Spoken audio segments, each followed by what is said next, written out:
Hello, good afternoon, good morning, wherever you're watching from. This is a crucial moment for the Seychelles. So the Seychelles, again, is at the crossroads after the first presidential round did not produce a clear winner. So in the first round, the elections took place on the 27th of September 2025, and it was clear that the opposition at the time it got itself an upper hand. So we had Dr. Patrick Herminie with 48.8% of the vote, and then we've got Mr. Ramkalawan with 46.4% of the vote. So that means neither of the political two parties crossed over the 50% mark, which was needed for a clear win. That precipitated into a second round of elections, which is a runoff, and this was to happen between the 9th and the 11th of October. People have been voting all this time, and the results will be announced tomorrow. So tomorrow is going to be a crucial time for this election.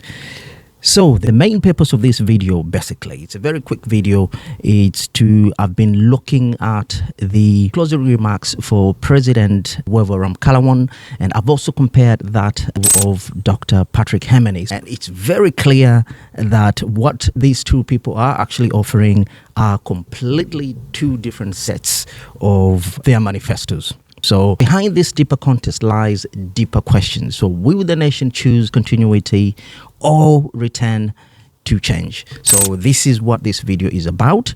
Now, when I looked at the two different videos, when I compared the two different videos, which are the closing remarks for Dr. Ramkalawan, and then compared that to Dr. Patrick Herminie, again, there are two different versions of visions here.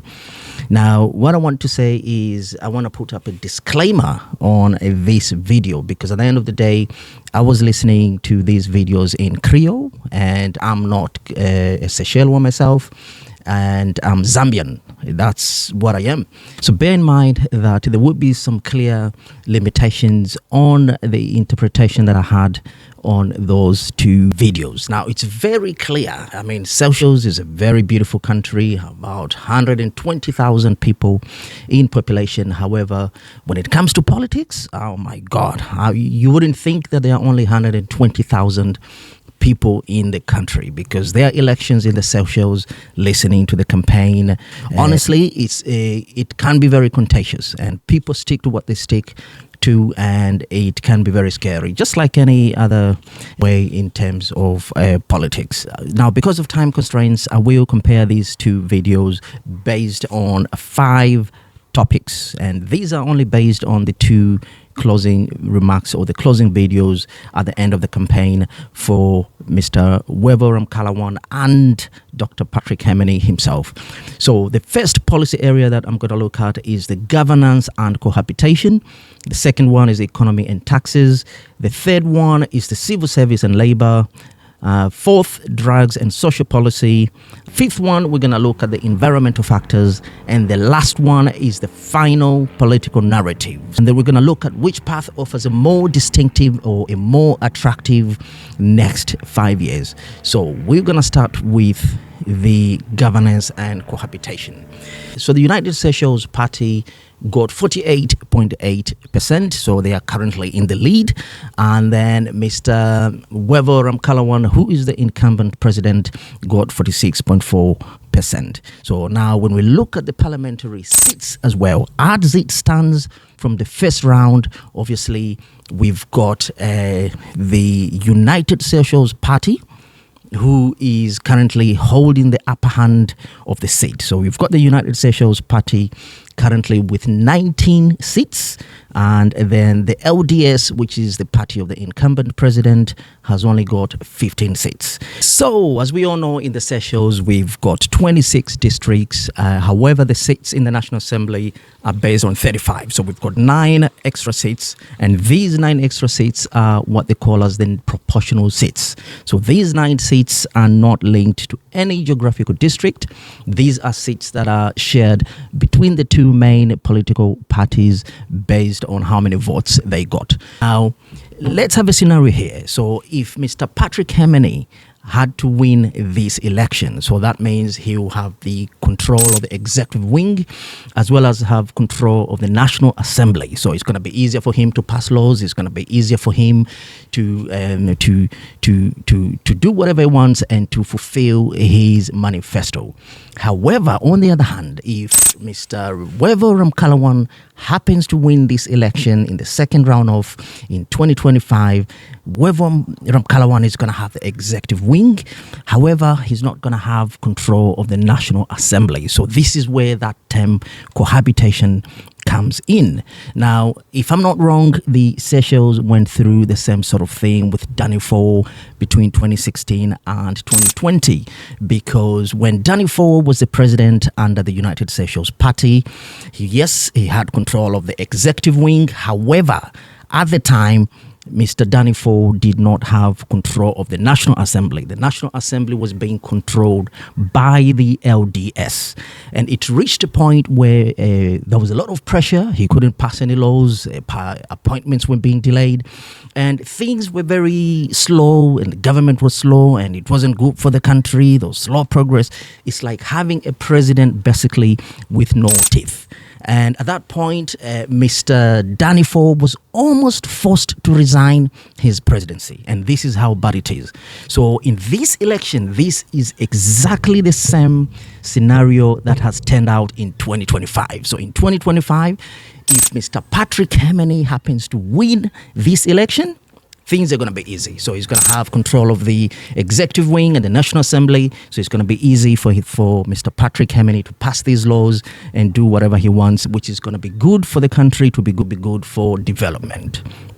Now, having said this, obviously, I'm just a neutral person. I do not support Mr. Ramkalawan. I do not support Mr. Patrick Herminie. I'm just a person in the middle looking at this from an independent point of view. I mean, the last video that I posted, I don't know what tone I used or whatever it is, but I had people come to me and said, oh, well, we can clearly see which party you're on. Come on. I'm not Seychellois. So I'm just basically looking this scenario from the outside and providing my views in that sense.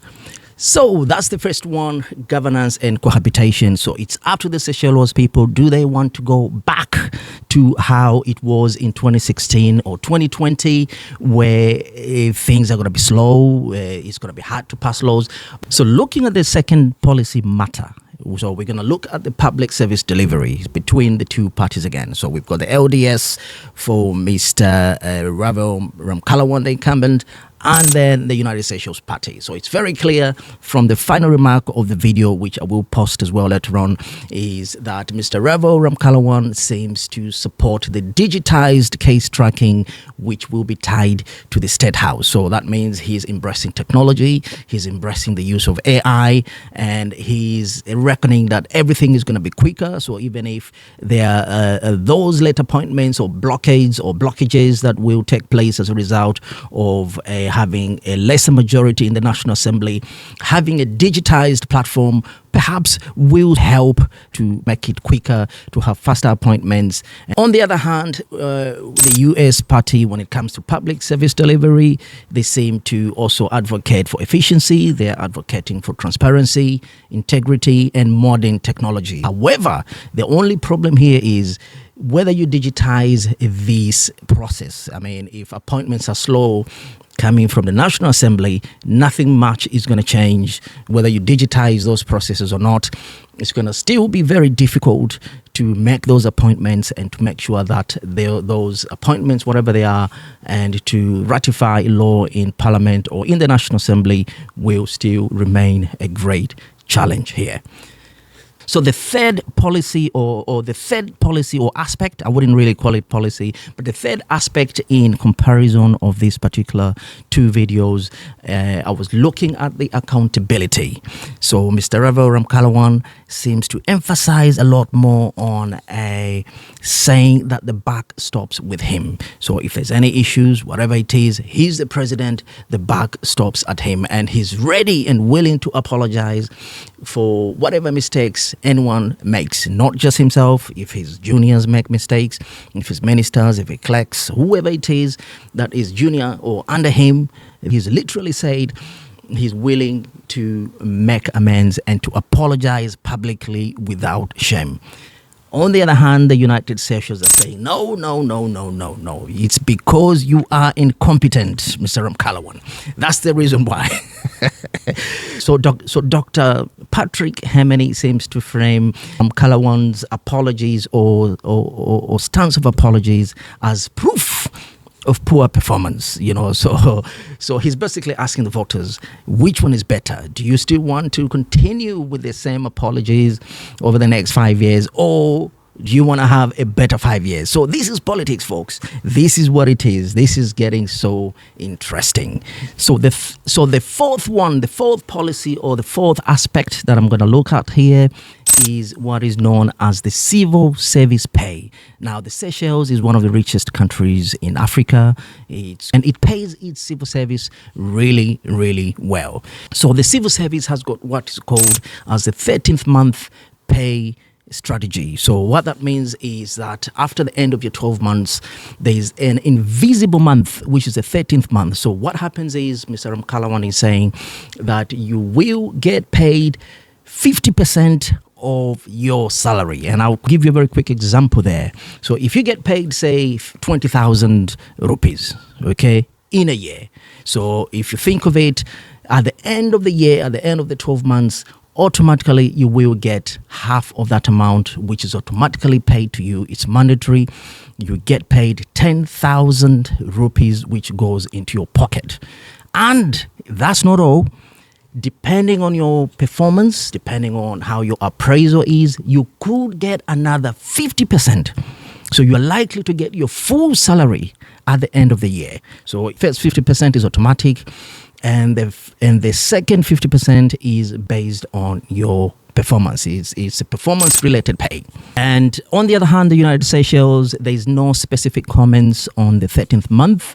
However, it stresses on worker integrity and depoliticizing the service from generals and down to the police. So he tends to think that there's a lot of politicking even within the public service, and this is what he talks about.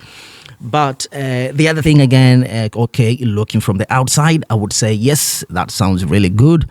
But I think it leaves room for corruption here, or leaves room for conniving, if you like. Not really corruption, I wouldn't use that term, but it leaves room for conniving. Because, if you're working with your peers and everyone else is getting the 50% extra based on performance-related pay, who can really say that one cannot connive with another department, with another team? If your manager is your friend, they can just sign off and say, well, your appraisal is this and that, and then you get paid off the 100%. And what is not clear as well in this particular 13-month strategy is that there's no clear indication of how this will be funded. Because if you remember, this has been going on for some time. And during the time of COVID, remember, this was stopped by Mr. Ramkalawan. He completely put it to a stop until such a time because of funding issues. So this is something that we all have to consider. So next, we're going to go to the pensions and retirement age. So what does LDS say in relation to pensions? So in relation to pensions, what the LDS is saying is, obviously, they've raised the retirement age from 63 to 65. And the reasons for that, what the LDS party or what the president is saying is that obviously the pension fund is struggling, okay, and people nowadays are living longer. So the only way to have that pension fund is to increase the retirement age and boost that pension fund. And the United Seychelles party, on the other hand, is saying, no, we are after looking at people's mental health. They are looking at people's well-being. And what they want is to possibly even reduce the pension age. So the United Seychelles party is reversing the LDS pension moves, and it portrays the LDS changes as politically driven and burdens on workers and future retirees. So we can see here that they are completely two different versions of the same people. So we've got the United Seychelles, we've got the LDS party that are offering two different visions, and the visions are very clear. for anyone to see. Like I said, it would be based on time constraints. I could go on and on and on and on. We could pick different factors and different policies, compare and contrast, but there's no time for that because the final countdown, the final election is tomorrow. So tomorrow, that's when we hear the final results, and it will be interesting to know who takes the final say in this election. So the next one is the economy and taxes. Okay, so this has been a very contentious issue within the Seychelles. It's been one of the ones that a lot of people listening from TikTok to different platforms, a lot of people are complaining of the state of the economy. Things are not how they were 5 years ago. A lot of people struggling. And this is something that a lot of people have raised concern about. Now, so when it comes to the economy and taxes, Mr. Ramkalawan seems to be one that looks at the IMF and the World Bank for support. As I said in my previous video, this is one of the things that a lot of African countries today are trying to shy away from. I mean, I did give an example of how the Sahel states and how the Sahel region, which is a combination of Burkina Faso, Mali and Niger, these are three states that have come together.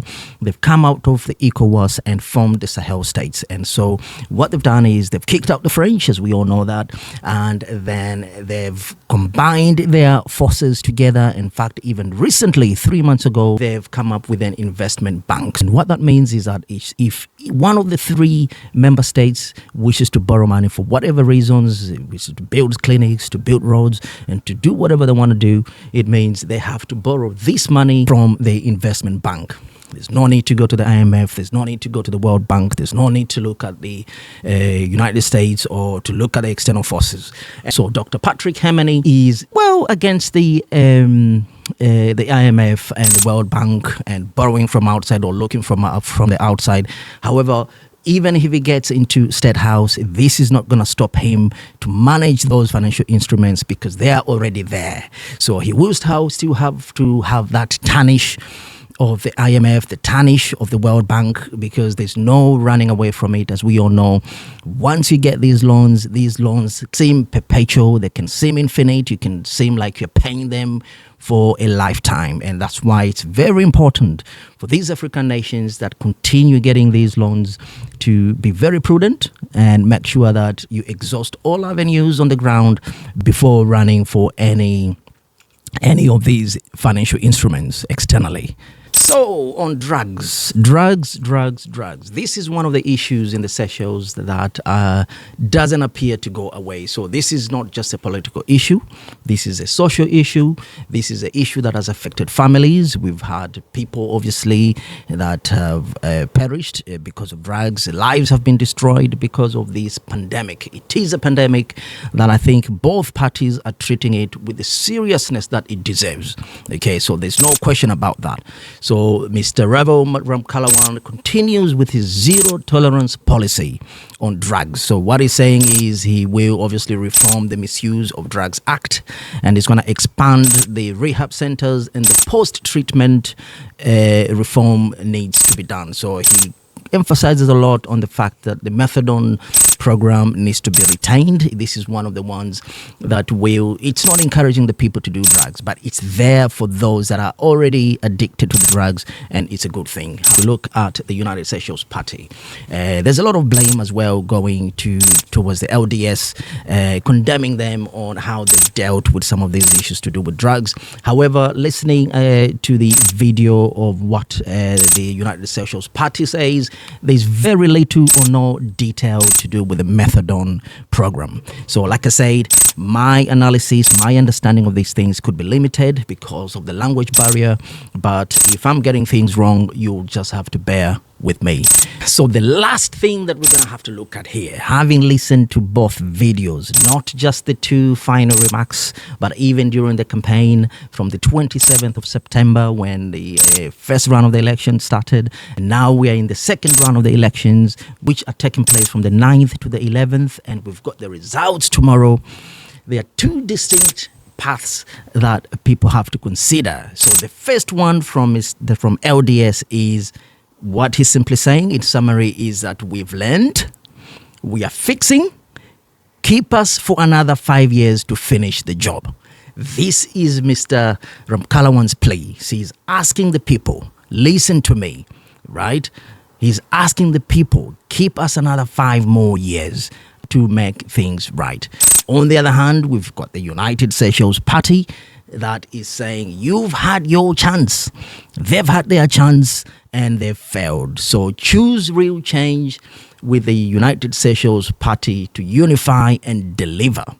So two clearly distinct visions, two clearly distinct paths. Not long ago, we had the same situation that happened in Madagascar. I don't know whether people have been following Madagascar. There have been massive protests against the government. There's a young president over there. And he finally met up with the protesters, the youth and everyone else. And he pleaded with them and said, well, just give me 1 more year. Just 1 more year and then I'll be done. We'll make sure that things are right and I will do what's best for the country. And then guess what? The people, the youth and whoever came to that meeting simply walked away. So this is what it is. So we can't wait for tomorrow, and tomorrow is Sunday. We can't wait for the final results, and keep tuned and we'll keep you notified. So for those of you that may preempt or who knows who might win, whatever, I know it's hard to tell, please put the comments in there and thank you. Ta.